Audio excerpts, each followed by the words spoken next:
اس تہذیب کو نہیں لیا، اسی لیے میں اور آپ اکثر غم و اندوہ میں، پریشانیوں میں مبتلا ہوتے ہیں۔ تو کوشش یہ ہو کہ یہ جو آداب ہے ان آداب کو اپنی زندگی میں اپنانے کی کوشش کرے۔ اور اب تک میں نے اور آپ نے گفتگو کی کہ پاجامہ پہننے کے آداب کیا ہے۔ اب آئیں نیا کپڑا قطع کرنے اور پہننے کے آداب کے بارے میں انشاءاللہ گفتگو کریں گے۔ حضرت امام محمد باقر علیہ السلام سے منقول ہے کہ جو شخص نیا کپڑا پہنے یہ دعا پڑھے۔ اب دیکھیں کہ دعائیں مختلف ہے، کئی طرح کی دعائیں، ایک ایک معصوم سے ایک ایک طرح کی دعا مجھے اور آپ کو بتائی گئی، چاہے وہ 5ویں امام ہو، چاہے وہ 8ویں امام ہو، چاہے وہ چھٹے امام ہو، ہر امام کی ایک ایک دعا ہے۔ لیکن مجھے اور آپ کو انشاءاللہ یہ کوشش کرنی ہے کہ کسی بھی معصوم کی ایک چھوٹی سی دعا حفظ کر لیں، تاکہ جب ہم پہنیں تو کپڑا جب پہنے زیب تن کرے تو باعث ثواب بھی ہو، اور جو تہذیب، جو آداب محمد اور آل محمد نے دیا ہے وہ میں اور آپ اپنی زندگی میں اختیار کر سکے۔ جناب رسول خدا صلی اللہ علیہ وسلم جب نیا کپڑا پہنتے تھے تو اس وقت جناب رسول خدا اس دعا کو پڑھتے تھے۔ انشاءاللہ نیچے آپ کو، اگر آپ میری لنک کلک کرے یوٹیوب پہ دیکھیں تو نیچے یہ دعا بھی آپ کو دے دی جائے گی، جسے آپ حفظ کر سکتے ہیں، جس کے معنی میں اور آپ اگر دیکھیں تو یہ پتہ چلتا ہے کہ سب تعریف اس اللہ کے لیے ہیں جس نے مجھے ایسا لباس عنایت فرمایا ہے کہ لوگوں میں اس کے باعث سے میری زینت ہوئی۔ یا اللہ اس لباس کو ایسا برکت کا باعث قرار دے کہ اسے پہن کر میں جو کوشش کروں وہ تیری رضا طلبی اور تیری مساجد کی آبادی کی ہو۔ تو جب میں اور آپ دعا کرتے ہیں خالق کی بارگاہ میں تو خدا کرے کہ میری اور آپ کی دعا ہی مستجاب ہوتی ہے خدا کی بارگاہ میں، اور جب میں اور آپ لباس پہنے تو یہ لباس باعث ثواب بن جاتا ہے۔ اور پھر فرمایا کہ جو شخص کپڑا پہننے کے وقت یہ دعا پڑھے اس کے گناہ بخشے جاتے ہیں۔ تو یہ محمد اور آل محمد ہے کہ جن پر میرا سلام ہو، جنہوں نے مجھے اور آپ کو ہر قدم پر نیکیاں حاصل کرنے کا طریقہ بتایا ہے، گناہ معاف، میرے اور آپ کے گناہ معاف کروانے کا طریقہ بتایا ہے۔ لیکن یہ میں اور آپ ہے کہ جو اپنی زندگی میں یہ دیکھتے ہیں کہ آل محمد نے جو روش مجھے اور آپ کو دی، جو طریقہ مجھے اور آپ کو بتایا، اس طریقے کو میں نے اور آپ نے اپنایا نہیں ہے۔ اور وہ خالق حقیقی یہ کہہ رہا ہے کہ یہ آل محمد یہ میرا عکس ہے، یہ میرا آئینہ ہے، اور میرے صفات اگر تم دیکھنا چاہتے ہو تو ان کے اندر تمہیں میرے تمام صفات، میرے تمام کمالات ان کے اندر تمہیں پائے جائیں گے۔ ان کی زندگی کو دیکھو اور تم اپنی طرز زندگی کو بہتر بناؤ۔ انشاءاللہ کوشش کریں کہ جو طریقے بتائے گئے ہیں وہ اپنائیں۔ اور جیسے میں اور آپ دیکھتے ہیں کہ جناب حضرت موسیٰ بن جعفر علیہ السلام سے روایت ہے کہ جو شخص نیا کپڑا پہنے اسے مناسب ہے کہ اپنا ہاتھ اس پر پھیر لے اور پہننے سے پہلے دعا پڑھ لے، اور جو شخص نیا کپڑا پہننے کے وقت کورے برتن میں پانی لے کر 32 مرتبہ سورہ انا انزلنا اس پانی پر پڑھے اور اس کپڑے پر چھڑک دیں تو جب تک اس کا تار تار باقی رہے گا روزی برابر فراق ہوتی رہے گی، کبھی اس کی روزی میں کبھی کمی نہیں آئے گی۔ اکثر ہم شکایت کرتے ہیں کہ تنگی رزق ہے، تو جو طریقے آل محمد نے بتائے ہیں اگر زندگی میں اپنائیں تو کبھی میرے اور آپ کے پاس کبھی روزی انشاءاللہ تنگ نہیں ہوگی۔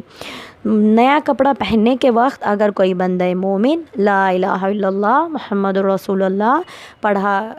پڑھے تو تمام آفتوں سے نجات پا جائے، اور جب تک اس کپڑے کا ایک تار بھی باقی رہے گا اسے برابر خوشی ملتے رہے گی اور وقت برابر خوشی میں اس کا گزرے گا انشاءاللہ۔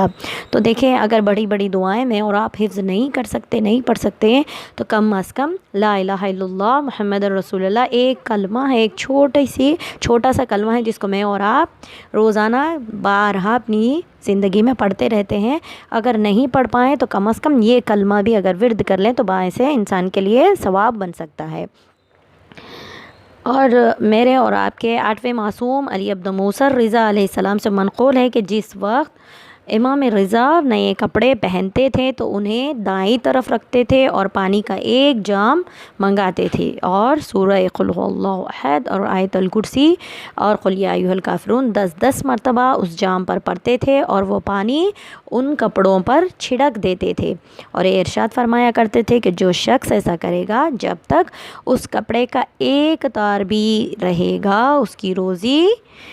میں کبھی کمی نہیں ہوگی۔ تو معصومین علیہ السلام بارہا ہر ایک معصوم نے مجھے اور آپ کو ہدایت فرمائی ہے، زندگی گزارنے کا سلیقہ بتایا ہے۔ اب دیکھیں، جیسے میں نے کہا 8ویں امام کے مناسبت سے میں نے کہا، میں نے کبھی موسیٰ بن جعفر کے مناسبت سے کہا، کبھی پیغمبر اکرم کی زندگی سے میں نے اور آپ نے سنا، کبھی امیر المومنین علیہ السلام کی زندگی سے کبھی میں نے اور آپ نے سنا کہ ہر معصوم کی مختلف دعائیں ہیں، مختلف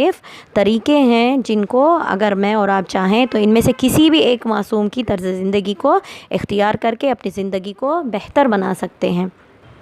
حضرت امیر المومنین علیہ السلام سے منقول ہے کہ جب خدا کسی کو نئے کپڑے عطا فرمائے اور وہ ان کو پہنے تو مناسب ہے کہ وضو کر کے 2 رکعت نماز پڑھے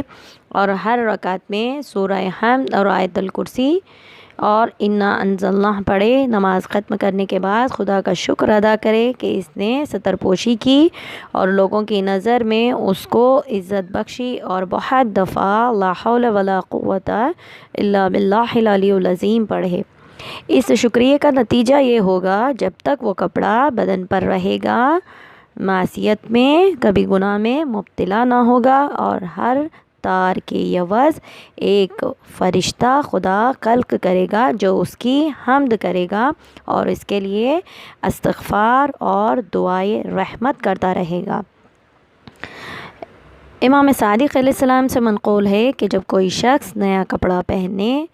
پہننا چاہے تو ایک برتن میں پانی لے کر 36 مرتبہ انا انزلناہ پڑھے، اور جس وقت آئے تنزل الملائکہ پر پہنچے تو ذرا سا پانی کپڑے پر چھڑک دے، پھر وہ کپڑا پہن کر 2 رکعت نماز شکرانہ پڑھ کر دعا پڑھے اور دعا پڑھ کے خدا کا شکر ادا کرے تو اس کپڑے کے پہننے تک برابر روزی فراق رہے گی۔ تو مختلف طریقے میں نے اور آپ نے معصومین کے ذریعے سنے کہ کپڑے کس طریقے سے، نیا کپڑا اگر میں اور آپ زیب تن کریں تو ان کے آداب کیا ہے۔ انشاءاللہ میں اور آپ کوشش کریں گے کہ آئندہ جب نئے کپڑے میں اور آپ زیب تن کریں تو بہتر ہے کہ ان میں سے کسی بھی ایک معصوم کی طرز زندگی کو میں اور آپ اپنی زندگی میں اپنانے کی کوشش کریں۔ اب آئیے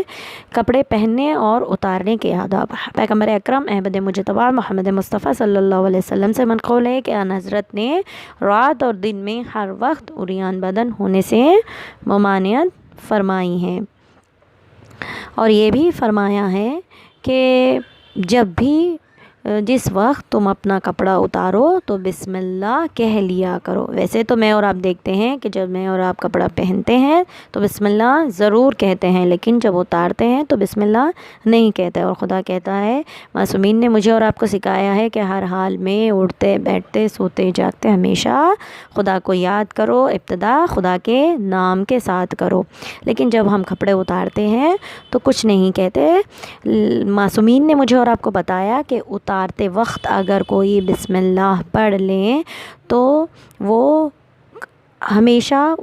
وہ جو کپڑے میں نے اور آپ نے اتارے ہیں وہ جنات سے محفوظ رہیں گے، اس لیے کہ میں اور آپ جب کپڑے اتارتے ہیں تو کچھ خدا کی مخلوق ہے جو مجھے اور آپ کو آنکھوں سے نظر نہیں آتی، جو میرے اور آپ کے درمیان ہوتی ضرور ہے، اور معصومین نے فرمایا بغیر بسم اللہ کہے اگر کوئی اپنے لباس کو اتارے اور اتار کر رکھ دیں تو صبح ہونے تک وہ لباس شیاطین جنات پہن لیا کرتے ہیں۔ اگر بسم اللہ کہہ کر اتاریں گے تو جنات اسے صبح تک نہیں پہنتے۔ حضرت امام صادق علیہ السلام سے منقول ہے کہ مسلمان عورتوں کے لیے ایسا نقاب اور ایسا پیرہن جائز نہیں ہے جس میں بدن چھلکتا رہے۔ جیسے میں اور آپ دیکھتے ہیں کہ مختلف قسم کے آج مارکیٹ میں لباس موجود ہے، مختلف قسم کے میں اور آپ دیکھتے ہیں کہ طرح طرح کے لباس آج مجھے اور آپ کو دیکھنے میں نظر آتے ہیں، اور خاص عورتوں کے لیے ایسا لباس کہ جس میں بدن نظر آ رہا ہو، جیسے وہ نقاب، وہ لباس وہ پیرہن کہ جس میں میرا اور آپ کا بدن چھلکتا ہوا نظر آتا ہے، ایسا لباس پہننے سے ممانعت فرمائی گئی ہے، عورت کے لیے یہ بہتر نہیں ہے۔ چھٹے امام نے فرمایا کہ ایسے لباس سے پرہیز کرے۔ اور اسحاق ابن عمار نے انہی حضرت سے دریافت کیا کہ آیا ہو سکتا ہے کہ ایک مومن 10 پیرہن رکھے؟ فرمایا ہاں۔ اس نے عرض کی، فرمایا ہاں، اسراف نہیں ہے، بلکہ اسراف یہ ہے کہ جو کپڑا زینت کے لیے رکھا جائے وہ ایسے کپڑے کے عوض میں پہنے جو معمولی حالات میں پہنتا ہو۔ جیسے میں اور آپ کہتے ہیں کہ بعض لباس اگر ایک سے زیادہ ہو تو وہ اسراف میں شمار ہوتے ہیں۔ یہی سوال اسحاق ابن عمار نے معصوم سے پوچھا اور معصوم نے اس کے بدلے میں یہ جواب دیا۔ نالین، موزے اور جوتوں کے رنگ اور ان کی کیفیت کے بارے میں گفتگو کریں گے۔ نالین اور جوتوں کے رنگوں میں سب سے اچھا زرد رنگ ہے اور بعد اس کے سفید،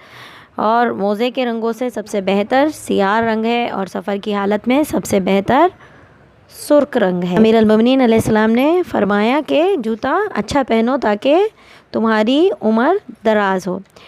حضرت امام صادق علیہ السلام نے فرمایا کہ جس شخص نے اول نالین پہنی وہ حضرت ابراہیم علیہ السلام تھے۔ اور معتبر حدیثوں سے بھی ثابت ہے کہ سپاٹ تلے کی نالین جس کا سارا تلا زمین پر لگے پہننا یہودیوں کی نشانی ہے، اور اس قسم کی نالین کی مذمت میں بہت سی حدیثیں وارد ہیں۔ جیسے میں اور آپ دیکھتے ہیں کہ آج ہمارے پاس ٹرینڈ چلتا ہے کہ جو فلیٹ سلپرز ہے ان کا میں اور آپ استعمال کرتے ہیں۔ بہتر ہے کہ یہ اس طرح کی نالین استعمال نہ کرے۔ سیاہ جوتے نہ پہنو کہ بینائی کو ضعیف کرتا ہے اور رنج و غم کو پیدا کرتا ہے۔ زرد نالین پہننی چاہیے کہ آنکھوں کی روشنی زیادہ ہوتی ہے۔ یہ بھی حدیث میں وارد ہوا ہے کہ سیاہ جوتا پہننا موجب تکبر ہے۔ جو شخص سیاہ جوتا پہنے گا قیامت کے دن جباروں کے ساتھ محشور ہوگا۔ حضرت امام محمد باقر علیہ السلام سے منقول ہے کہ جو زرد جوتا پہنے جب تک وہ پاؤں میں رہے گا وہ برابر خوش رہے گا۔ امام صادق علیہ السلام کی خدمت میں سفید جوتا پہن کر سدیر نامی شخص امام کی خدمت میں حاضر ہوا۔ حضرت نے ارشاد فرمایا کہ اے سدیر، آیا تو نے جان بوجھ کر یہ جوتا پہنا ہے یا یوں ہی؟ پھر فرمایا کہ جو شخص بازار جا کر سفید جوتا خریدے تو پرانا ہونے سے پہلے اسے ایسی جگہ سے مال ملے گا جہاں کا گمان بھی نہ ہو۔ راوی سدیر سے روایت کرتا ہے کہ ابھی وہ جوتا پرانا نہ ہونے پایا تھا کہ مجھ کو 100 اشرفی ایسی جگہ سے ہاتھ لگی جہاں کا خیال بھی نہ تھا۔ اب ہم گفتگو کریں گے نالین، موزے اور جوتا پہننے کے آداب۔ امام محمد باقر امام صادق علیہ السلام سے منقول ہے کہ نالین پہننے کے وقت ابتدا داہنے پاؤں سے کرنا چاہیے اور اتارنے کے وقت بائیں پاؤں سے۔ یہ بھی فرمایا کہ جو شخص ایک پاؤں میں جوتا پہن کر راستہ چلے اور دوسرا پاؤں ننگا ہو تو شیطان اس پر قابو پائے گا اور وہ دیوانہ ہو جائے گا۔ اور پیغمبر اکرم احمد مجتبیٰ محمد مصطفیٰ صلی اللہ علیہ وسلم ایک نالین پہن کر راستہ چلنے کو اور کھڑے کھڑے نالین پہننے کو پیغمبر نے منع فرمایا ہے۔ ظاہر اس نالین کا کھڑے ہو کر پہننا مکروہ ہے جس کے بند باندھے جاتے ہیں۔ اور عبد الرحمن ابن ابی عبداللہ نے روایت کی ہے کہ میں حضرت کی معیت میں ایک شخص سے ملنے گیا۔ جو وہ حضرت پہنچے تو نال مبارک پاؤں سے نکالی اور ارشاد فرمایا کہ بیٹھتے وقت نالین پاؤں سے نکال لیا کرو کہ اس سے پاؤں کو راحت پہنچتی ہے۔ اور حضرت امام صادق علیہ السلام سے منقول ہے کہ ہمیشہ موزے پہننا انسان کے لیے بہتر ہے، اور منقول ہے کہ جب کوئی شخص موزہ یا جوتا پہنے تو داہنے پاؤں سے ابتدا کرے اور یہ دعا پڑھے: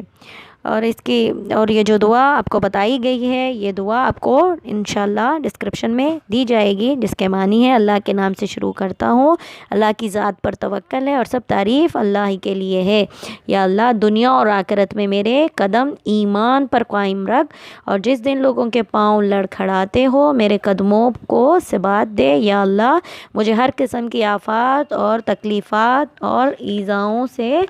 محفوظ رکھ۔ تو انشاءاللہ میں اور آپ کوشش کریں گے کہ جو طریقے،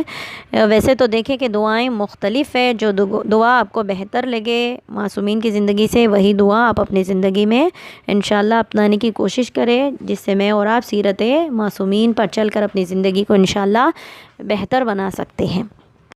نعرہ حسین ٹوٹے دلوں کا ہے سہارا حسین۔